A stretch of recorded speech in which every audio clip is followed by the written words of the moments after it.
We are live with another episode of LinkedIn Somnia. Thank you so much, Chris. It's a pleasure having you on.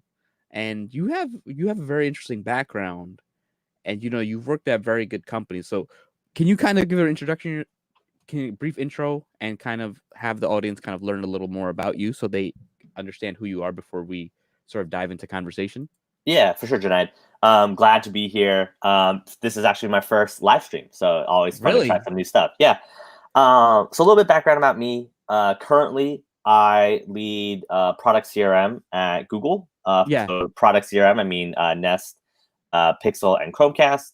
Before that, though, had like a really long journey, which is started off as an intern actually at the XMen office at Marvel Comics, which was really That's cool. awesome. One of my first memories with my dad is waking up with a bowl of Frosted Flakes and watching the '90s X-Men cartoon.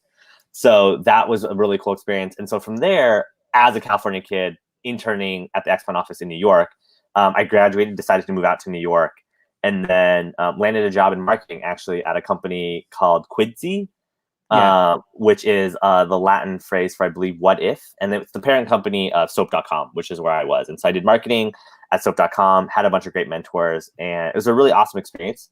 And then ended up going to a menswear company called Bonobos for a bit, and then found my way back to comics at Comixology, which is an iOS Android app that let you read comic books on the go on your mobile phone. I was there for about a year, and then we got acquired by Amazon, which was really cool. And then I stayed there for another year through the Amazon acquisition, and then decided to move back to the Bay Area. I then found my way over at a couple of startups. One of them was called Imager, and then the other one was called Depict. And then, yeah, Depict was an amazing experience. Was there for about 2 years with a really good group team of like 9 people. And then startups sometimes don't get acquired by Amazon. And Yeah, yeah. so that one ended up going under. Learned a lot, but I ended up taking some time off, built my own stuff, continue to pursue my passion of being like a programmer, building things in my free time. And then, yeah, now over at Google, but in my free time, I build lots of different side projects, really focused on like can I just use programming to provide solutions for people. And so one of them is called Coffee Chats, which is a no-code tool to build your own website that has a built-in calendar scheduling tool, which is perfect for people like mentors, career coaches, fitness instructors, teachers who want to easily allow people to book time with them. And you can either book time for free, or we integrate with Stripe as well, so that people can actually make money off of bookings, which is really good for like the teachers and the mental health coaches and the fitness trainers and things like that. Man, thank you for that wonderful intro. So, like, what inspired you to sort of start the mentorship, right? Because I think mentorship is something that I wish I had discovered earlier. And it's one of those things that when you like discover it, you're like, wow, like why didn't I think about this earlier? Because it's something that it's very easy for it to happen, but you don't know what you don't know. Yeah, for sure. So I think it really came down to my dad. Like Yeah. growing up, he was just really adamant that we only have a short amount of time on Earth, and so you want to do things to at least leave an impact on the Earth, right? In whatever way you can, and oftentimes that is helping people. I think in another life, my dad would end up being a teacher, and I probably would have ended up being a teacher. But nonetheless, it was something that was very important to our family. As like, how can you just give back to other people? And then I was blessed at my first job to find a really, really great set of mentors. I think not many people, I think, out of college get to work with people that their managers went to Wharton Business School, Harvard Business School, Stanford, all these amazing, incredible schools. I just went to UC Davis, which, yeah, it's a good public school, but it wasn't an Ivy League thing. No one in my family had gone to an Ivy League school. So being able to meet these people and learn from them was great. And then my mentor there was just my manager that I really bonded with. And she was really supportive of my career, helping me with my first presentation and all that kind of stuff. And then eventually helping me understand the basics of how to negotiate for a salary, how to quantify your work so that you can show up in these meetings. And then eventually when it comes for a performance review, ask for more for money, all that kind of stuff. And so once I realized the value of the mentor that I had, I thought, well, is there anything I can do to kind of productize this and help other people get this mentorship? And then it was tied with a conversation with my friend, eventually ended up being a co-founder on something, where he asked me, what side projects do you have? I had been working in marketing for 5-6 years. I didn't even know that you could have side projects. I thought it's like you go to work, you go home, you watch Netflix, you go to bed. But he very much focused on trying to pursue other things outside of work. And so that inspired me to learn to program. That coincided with my wife also going to culinary school at the same time. And I was like, okay, well, if she's learning something new, I want to learn something new. And then eventually it was like, okay, what gets me excited? And mentorship is what I care about a lot. And so I thought, okay, let's use my programming classes and build products for advice. And so one of them, the first one was called Huddle, and Huttle. And that was like a Reddit style community. Yeah. And it was very much about making posts, leaving comments, upvote, downvote. And the messaging was like, recent college students and graduates can post on here and get connected with, successful people at Facebook and all that kind of stuff and get questions. Didn't work though.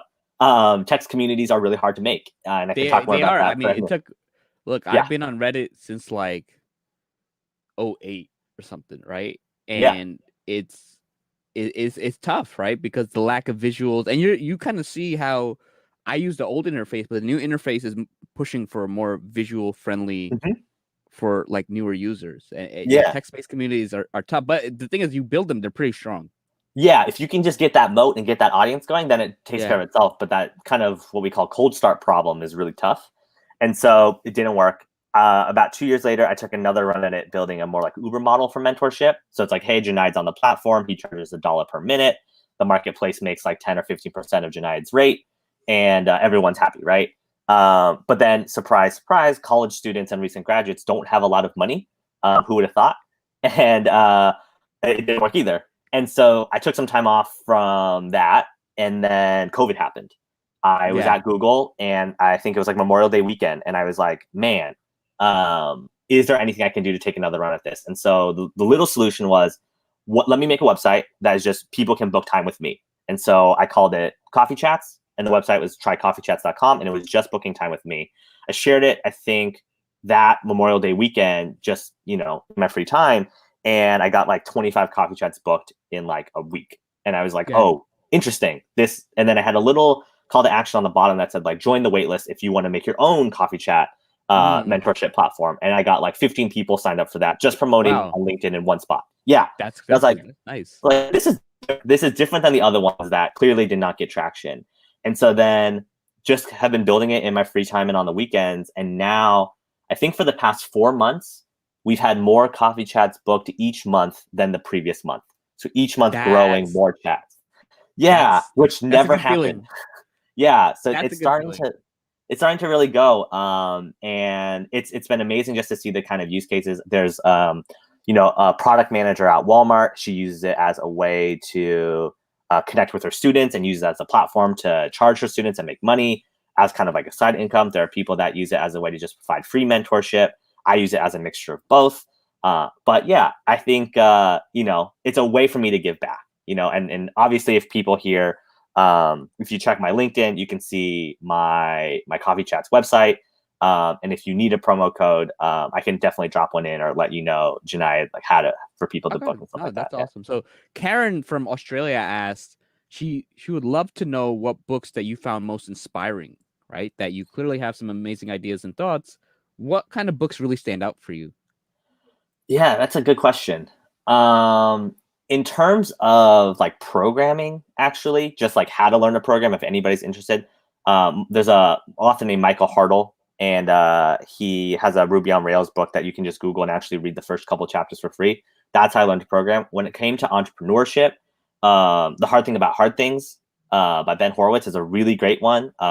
He's one of the co-founders of Andreessen Horowitz, one of the most notable venture capitalists in the world. Really great book, just about how to build business, how to build teams. I think one chapter in particular that really stuck with me was about like how you lay off a team, which is incredibly complicated to do. So he talks about the empathy involved there, because on one hand, you want to build a profitable, successful business, and you hire people to put them in these great roles. And then you realize business is not scaling, or the roles that you hired aren't a right fit for where the company needs to go. But how do you handle that empathetically? And he specifically calls out the most important thing is to treat those people incredibly well, because you need the people that stayed to still be inspired. And every time the people that stay take a hit and see their friends leave and morale starts to dip, how do you handle that in a really empathetic way? So I really like that chapter. Then for product development, Nir Eyal's book Hooked is, I think, a phenomenal book just about like how do you build insightful products. I think what's also interesting is you combine Hooked with the most recent Netflix documentary about social networking, though. You can kind of see like which one which one is that? The Social Dilemma? Yeah, the social dilemma. Okay. Yeah, because Hooked talks about it very much in a like, how do you build successful products that have strong retention and get people to come back? But then it's like, it's very much a tool, right? Yeah. It's a framework for building products, but then how you use that framework can be used in a bad way. And I think we've seen in the space, products that use those same tools and frameworks that build successful, healthy products. Like, I'm a big fan of Fitbod, which is a fitness tracking app, right? It has all the great hooks to get me motivated to exercise and stuff. But if you take those same hooks and you use them for something not so good, it can be very toxic to your. No, I mean, look, I know that for like video games, they hire psychologists to make sure that you spend an extra, 32 seconds on the app, and they have, compared to before, they just have so much more data, right? Before they couldn't know, they could only go by sales and stuff. Now it's like, oh, they know how much you play online, they know what character skins you buy. They've really gamified a lot of things, so it's interesting. And can you repeat the programming book you mentioned? Oh yeah, let me just check. The author is Michael Hartle, last name Har. Can you copy and paste it in the private chat, and then I'll kind of copy and paste it in the current chat. So let's kind of talk. Feel free to ask. We'll go all over the place, but let's kind of talk about your internship at Marvel, right? And you kind of did it early, right? It was competitive, but I can only imagine how much harder it is today, right? Because it's like every person's dream. And so that was around what, like 2010, 11-ish? Yeah, the summer of 2010. So what was it, 10 years ago? I don't even think Thor 1 was out yet, right? No one had seen Chris Hemsworth's body. No one knew that he would become, all these amazing films. But yeah, 2010. Wow. So what did you see happening at that time, right? Because you're an intern, but what was the future that you were kind of envisioning? Yeah. I think so. I wanted to intern there, one, because it was one of those companies. I think I was trying to understand where did I want my career to go. And rather than have an answer of like, in 20 years, I'm going to be this amazing person or whatever, it was more just like, what interests me? And I think I've been blessed with a family that have supported me and have said, hey, look, find the things that you're interested in. Let's double down on those. My dad realized I wanted to read comic books. He took me to my first comic shop. He took me to my first comic book convention. He was like, hey, then he started asking some of the artists and people there. And he's like, oh, some of these guys have gone to like, men and women have working in comics are at like Princeton and Harvard and Yale. And he's like, okay, so maybe you can kind of go the traditional path and make way in comics and find some success. So I continued to use that framework, and I ended up at Marvel. And at the time, the office, I think, was still on like, I think it was like 36th and 5th. So it's really close by the New York Public Library. They've eventually moved into a new office. But I think it was an amazing experience to be at a place where they were really starting to understand that they are an idea platform, right? They are a place, they are literally called the House of Ideas, right? The stories that they were writing would ultimately inform the ones in the film. And it was great to also be in an office with good mentorship. Again, I think it does come back to mentorship. I think the people that I ended up working with, I have no idea if they're watching this, but shout out to Janine and Daniel and Jody and Nick. These are amazing editors. They've all gone on to do really amazing things, but they were also great mentors. I remember one conversation where, as an intern, you want to show up. You want to be that intern that's like, I'll do anything to prove myself. And I remember I was staying at like 6 p.m. and Jody, my manager, he had said like, hey, like, we're going to keep working, but you can go home. And I was like, no, like, you guys are here. I'm going to stay here. I'm in the trenches with you guys. And he was like, hey man, like, you're good. You can go home. And at first I was like, oh shoot, did I overstep? Like, did I do something wrong? But I think it was also just him taking a moment as a manager to be like, you don't need to kill yourself for an unpaid internship, right? We know you're here and we know you're valued. But I think it was a moment for me to realize, like, deliver, show up, but also like there are levels of responsibility. And as like an intern, you don't want to kill yourself for these roles. And I appreciated that because eventually, you know, you find out all these horror stories later of interns being treated so terribly. Oh man, I know like some right. places it's like they had a rule like interns can't stay after midnight, and it was like that was the official rule, but it still happens. I'm like, man, Right. that's just very intense to kind of have Right. those kind of cultures, especially at the internship level. Right. A lot of these internships are unpaid, though I think many now have changed because of legislation, which is great. But yeah, so I was really fortunate there. I think, yeah, just to see, you know, Marvel evolve, and a lot of the people I remember, Sanamant, who at the time was just an editor. I think you might actually see her now on like Disney Plus as like VP of content. That's I mean, crazy. Right? Like I was in the same room as her. Now she has no idea who I am, but she's huge, successful, and just being in the presence of a female person of color, right, editing comic books and being able to push this, like, that's amazing. It's amazing to be in the presence of the people that are pushing the genre forward and the medium forward. And yeah. Cool. Let me just give a shout out to Kelsey, Darlene, David Mudford, Faisal, thanks CC, Jeanette, sorry. Just everybody asking questions and keeping the chat popping. I really appreciate it.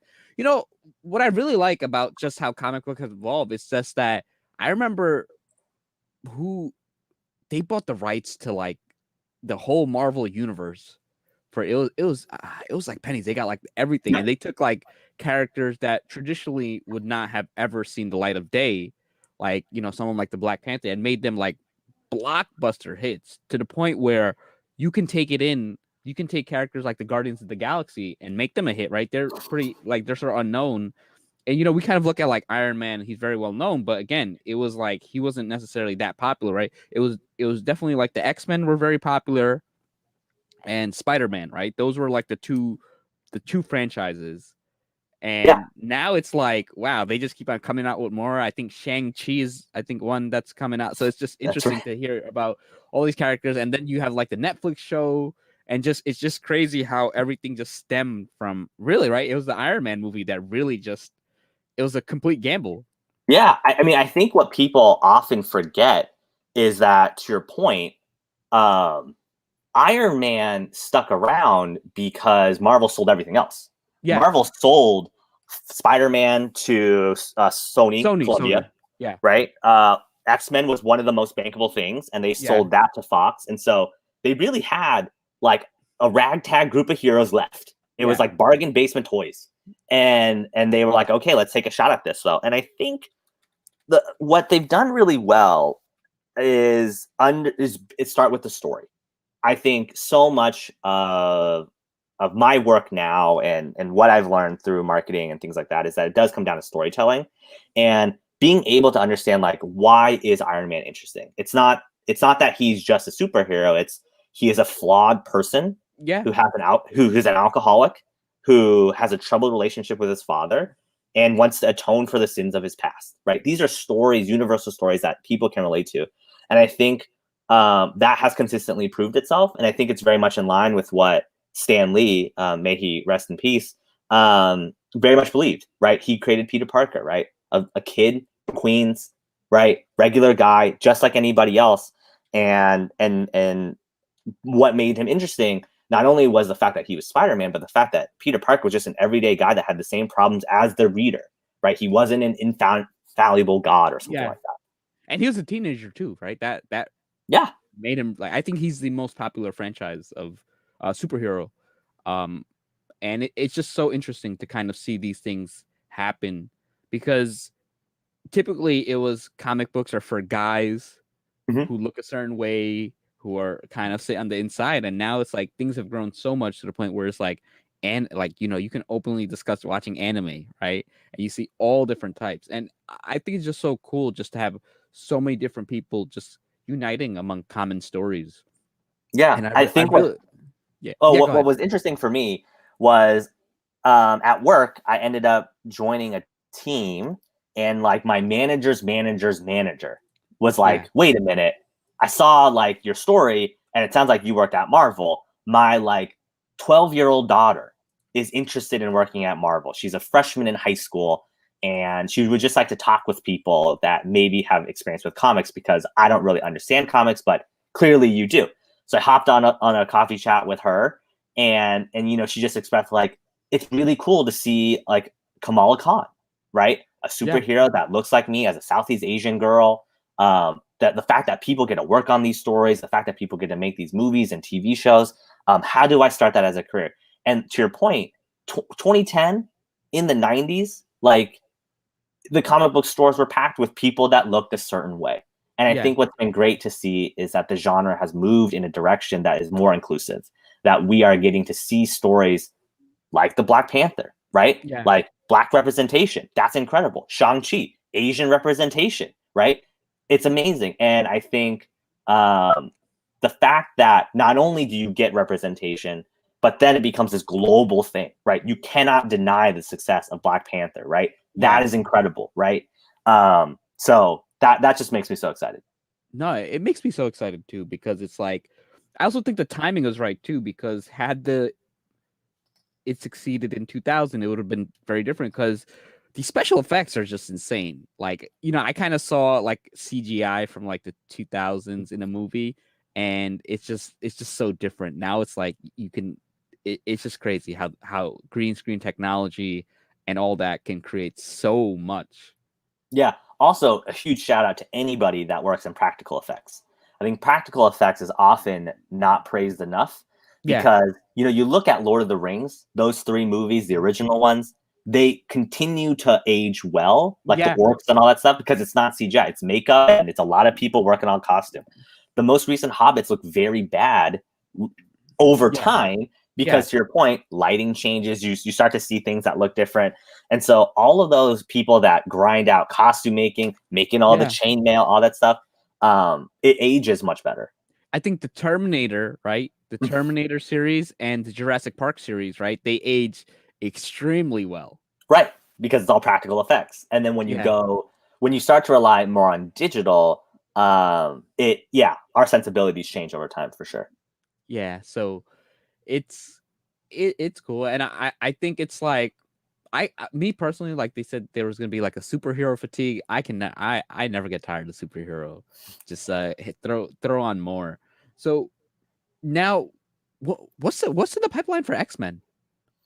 I think that's all with Marvel now. So Marvel now, I Yeah, mean, they took bought it back. out Yeah, Fox. Yeah, so that's going to be a big move. I'm curious to see how WandaVision ends because I yeah, think WandaVision will likely should yeah, maybe yeah. Was it mention something. Yeah, I have House no of M? affiliation with Marvel anymore, Yeah, obviously. yeah, But that would be my guess is that you start to tease that stuff out. I believe they've officially announced that Fantastic Four will have a film. And I know John Krasinski is super interested in it. I think like that's like the big rumor, which would be really cool. But yeah, I think superhero fatigue, to your point, it comes down to like just trying new things. I think my mind goes to the Western as probably the most interesting space where, you know, you have your old John Wayne films that are very much like the cowboy is amazing. And then you have stories like Unforgiven where you're like, oh, well, maybe the cowboy's a little complicated. And then most recently you have like Godless on Netflix, which with Michelle Dockery and Jeff Daniels. And you're like, maybe the cowgirl is more interesting than the cowboy, right? And so yeah, the genre evolves over time as long as you continue to do interesting things.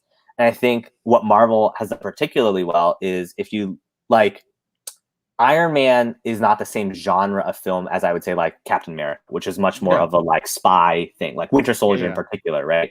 Or like Logan, right? A very different film. yeah, yeah, Black Panther, very different film. Certainly, there are some Marvel movies and DC movies that are not perfect, and I think that's when they fall into the more like, are you now not doing anything unique to this? Which is, I think, gets us to WandaVision, which I think for a lot of non-comic book people is a little bit of a challenge, right? Each episode is yeah. a reference to a sitcom of a specific era, right? That's a very hard thing to digest. How does this relate? So definitely interesting for sure. Yeah, no, I mean I the Netflix has done a great job with the show because I watched all of them. I think what is it, Luke Cage, Iron Fist, Mm-hmm. Jessica Jessica Jones was Jones, and incredible. it's interesting because it's like Jessica Jones. I've never heard of her as a Mm-hmm. character, but it was like very good, and the theme song is running in my head, and then I my favorite out of them was the Punisher, only because Yep. it was like different, right? Because Yeah. all of them they don't try to kill, right? That's the thing, and Right. you have the Punisher who's just like, I don't care. His is like, did I kill enough? And Right. so it's just how the scenes are set up. So it's just very cool how everything's intertwined. So I want to see how, now that the Disney deal has happened and the acquisition, I want to see what are the futures of those shows. No doubt. If anyone is curious about good Punisher stories, Garth Ennis's Punisher Max series was Oh, actually one yeah, of the ones I've that heard.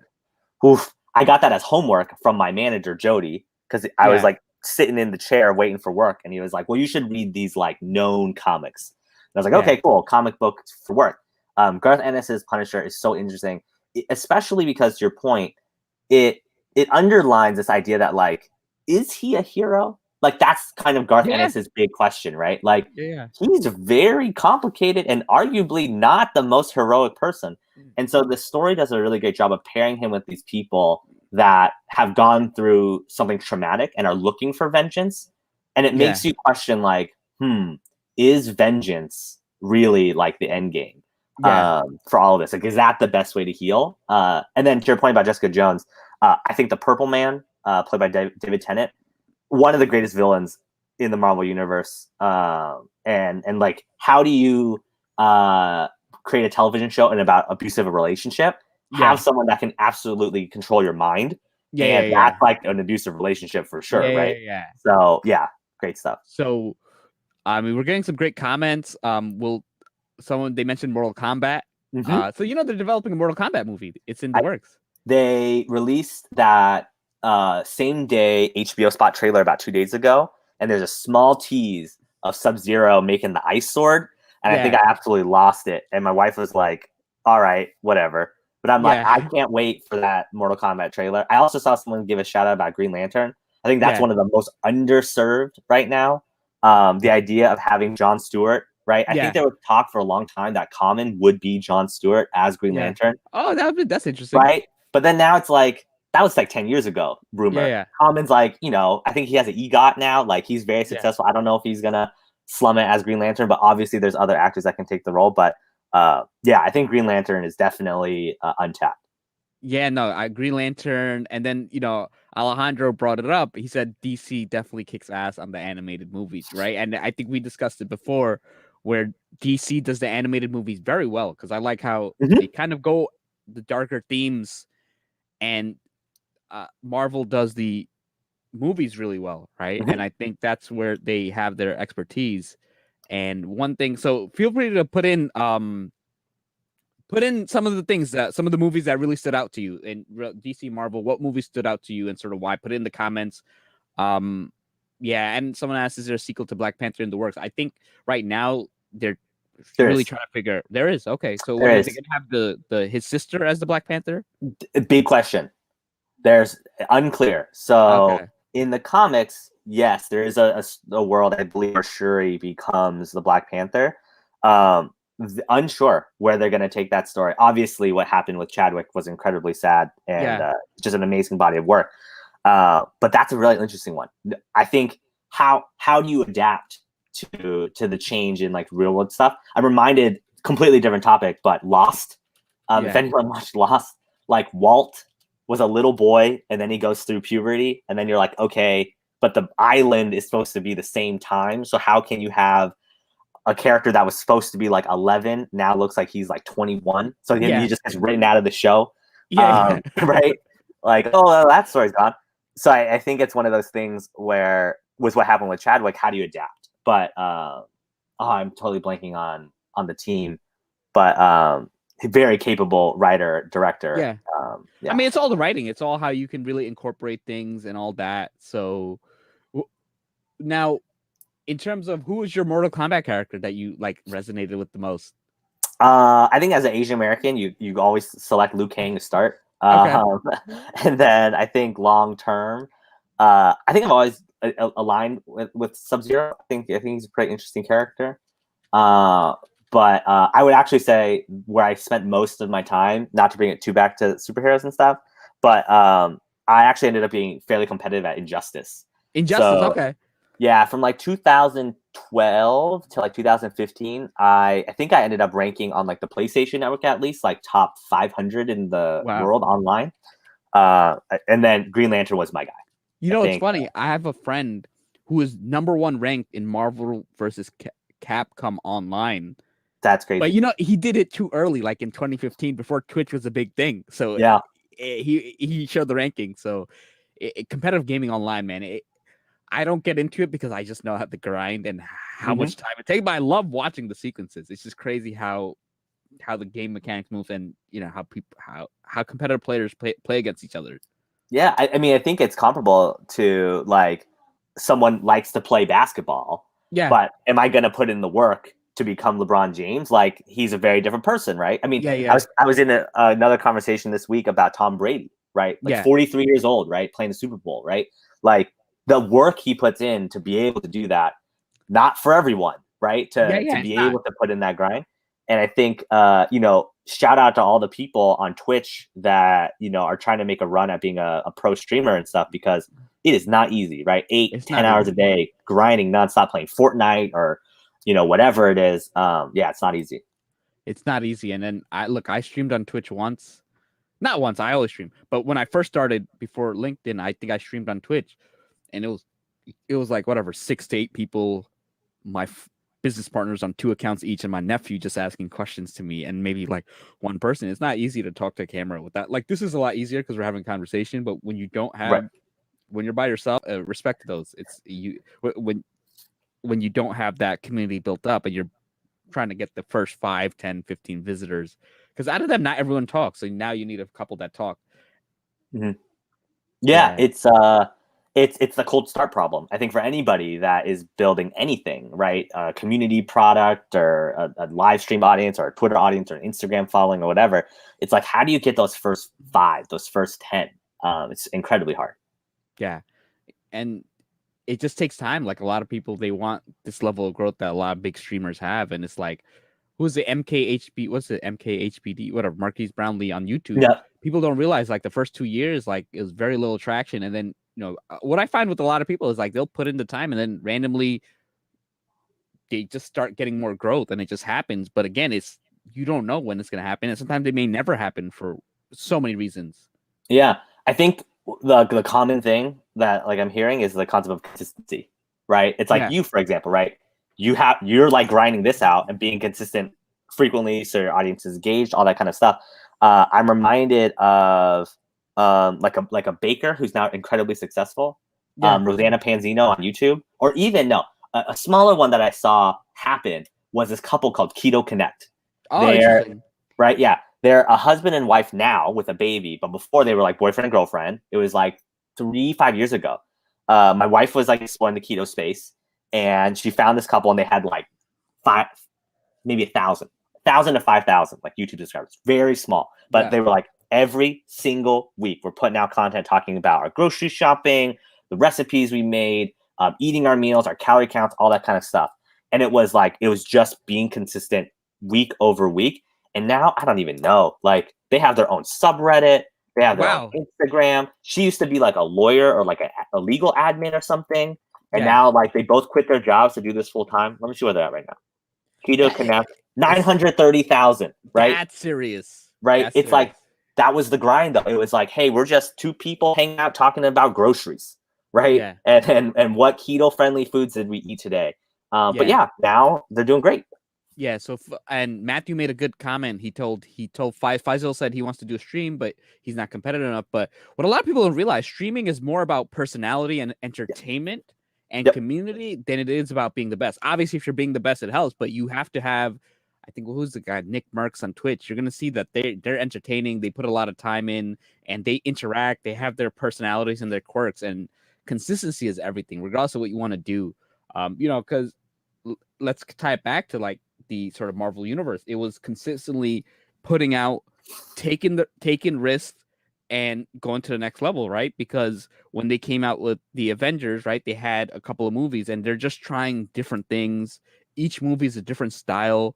And just the collaborations because they didn't own the Hulk, so they had Mhm. to navigate that carefully, and they have his character arc over several different movies because they're not allowed to have him in just one movie, and it's just so cool to see how these things develop. And it's like, looking back, it's like, yeah, it's amazing, but going forward, it was just one of those things that you didn't really see the movie studios pushing, right? Because Yeah. it's just an unproven franchise in a certain type of model, and now it just that allows more cartoons and these Netflix shows, and it just really builds. Yeah, I think there is a sense of like, what is my angle and my insight to bring to the table? I think, yeah, seeing the comments around like, I don't know if I should start. I don't know if I'm very good. So many people are terrible, Yeah, right? There's a lot of bad people that play games or whatever. But to your point, it's I bring a unique perspective, right? I'm reminded of one of a favorite YouTube series person that we started watching, my wife and I, called Girlfriends Review. yeah, The angle was that she made a video of her boyfriend playing Red Dead Redemption 2 yeah, and was like, I'm going to make a video me reviewing him playing it. Like, what is it like for me as a girlfriend sitting on the couch yeah. watching him play? And she made that video and it got like 1 million views. And Wow. she was like, what the hell? And now their girlfriend's review. I think they have like 2 million subscribers or whatever. And we look forward to their content whenever it comes out. But her angle is not, oh, it's another video game review thing. She just was like, I'm going to interlace memes and jokes and Yeah, like yeah, funny songs and talk about like reviewing games kind of as like a layperson, and it's going to be enjoyable to watch. And even my wife and I are now like, whenever she has new content, we watch it together because it's just so funny. But again, it's not that they're good at games. It's just the approach that they had was slightly different, and it yeah. was entertaining. So Miriam asks, "Is it really necessary to be online every day?" So I actually learned from some streamers that you don't want to stream live every day, like something like every other day, because it's also that you want to make sure that your people can sort of follow you, they can maintain, because it's kind of hard to watch every day, and it ends up being hard to sort of follow. So, and you also need break from yourself, right? Yeah, It's while consistency is being important, right? You don't need to spend 6 hours in the gym every day, great. right? Just it's like, hey, you go your 3-4 times a week, you spend your hour. So you want to make sure that you're always doing something that's sustainable, right? Yep. Because you're gonna see a lot of streamers, right? They have certain things, and they grow a team, um, and all that. So I'm excited, man. So what movies are coming out in 2021? I want to see what 2020 Marvel movies are Yeah, coming out. and while you look that up, I think the call out about like what is good for your mental health, right? That's like hugely important. And I think I'm reminded of like Jenna Marbles, who was a really successful YouTuber for a long time, Yeah, yeah. right? And Her she thing was grew up just like, right, I just put out new videos every Wednesday. That was yeah, her structure, right? All her videos ended, like and subscribe. I put out new videos every Wednesday. And so that way it was like she wasn't online every day, but when you wake up Tuesday morning and you don't have any content, at least it creates a structure of like, I got to get my butt into the content game and make some content. And it's the same thing I think why a lot of people find success with like fitness apps, fitness trainers, whatever. It's like, okay, someone is going to kick my butt if I don't go to the gym at least every other day or every 2 days, right? It doesn't have to be every day, but some level of consistency.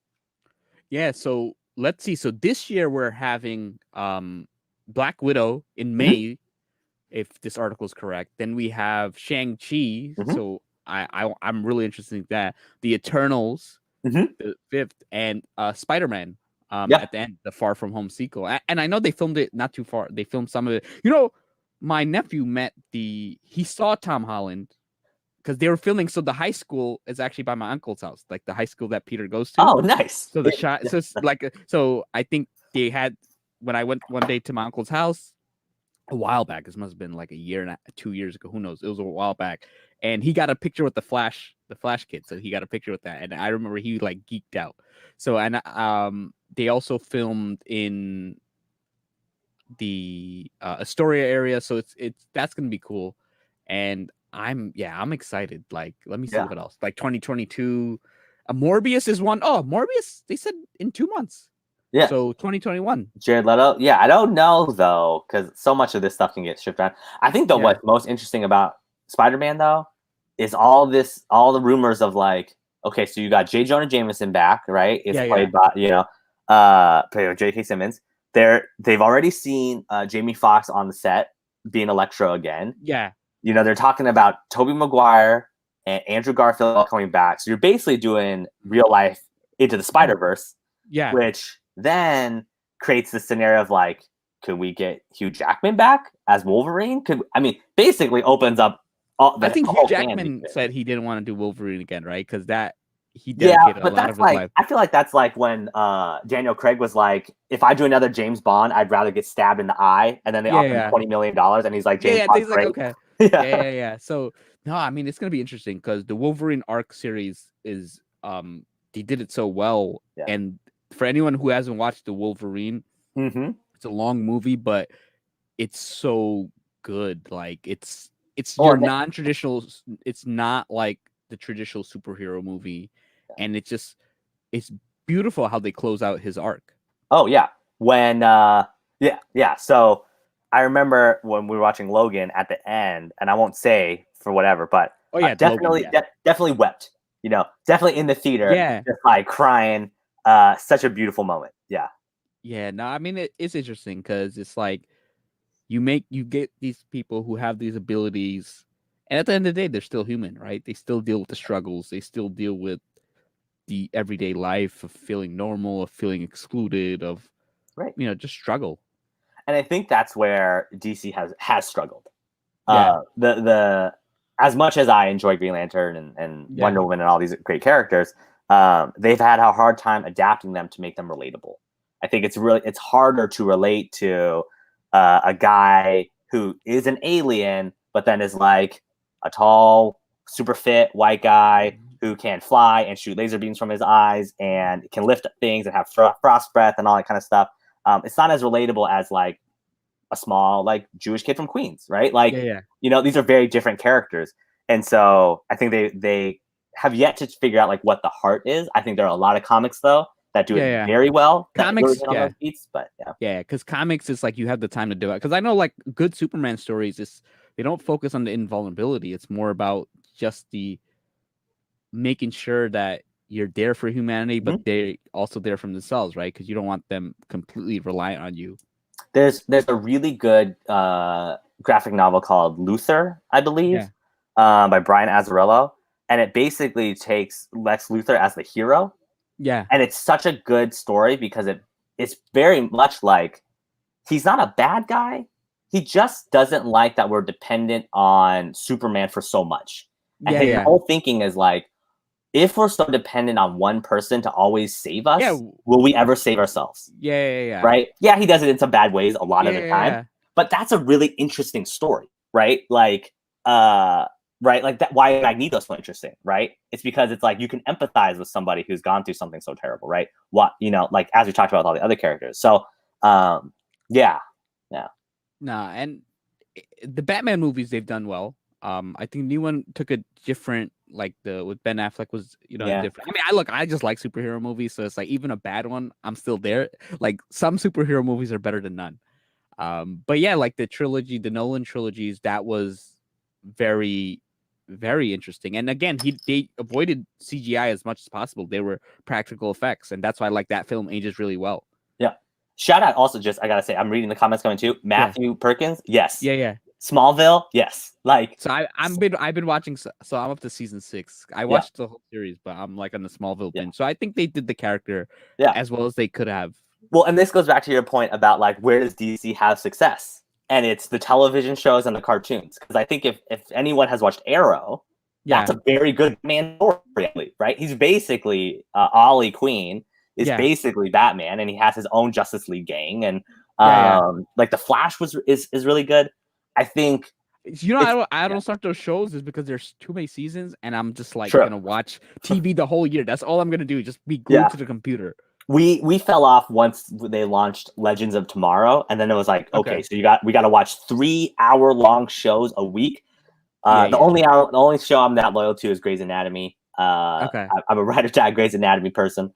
But no doubt, if you do have time, I think the television shows for DC are really good. And then there was that question about like the animated movies. Batman Ninja, I think was really fun. Oh, I gotta watch that. Yeah, that was really fun. Batman Beyond, actually, just Yeah. as a television show, was great. I actually tried to buy an original cell, like painted cell from the show on eBay just Yeah. for fun, and it was at like $100 until the last minute, and then it shot up to like You $800. so It's you want to crazy. know something about eBay? You're not supposed to bid early. I You're know, only supposed to bid in the last like the way it's designed. Like it's you're crazy. strategically, you have to bid at the end. That's the only way that you can get it for a decent price. Yeah, And but it went they're up so fast to like $800. Even if I had guessed 300, I was like way under. So I was like, all right, guess a lot of people love Batman Beyond too. yeah, no, Batman Beyond is such a great series. Uh, And that's something I gotta rewatch. But yeah, I think that'll be on my goal. yeah, Kind of watch that show because I'm rewatching shows that I watch, and it's just interesting how you remember things, but you're like, wow, like I remember this, but I totally don't. Like this, like refresh my memory. yeah.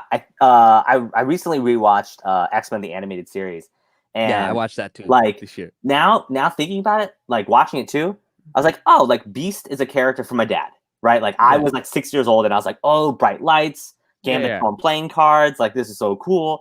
But Beast was always that character that kind of had that philosophical comment at the end, and you're yeah, like, yeah, maybe we should treat each other better, or yeah, like, yeah, yeah. maybe don't judge people by whatever. And yeah, and then you think about like even like other shows like Rugrats or like all Yeah. those shows that we watched when we were kids. There's an element, there's like a character in there where you're like, that's clearly for the parent. Yeah, That's yeah, like, yeah, yeah. Hey Arnold is a lot smarter than it actually, Yeah. let itself on to be kind of thing.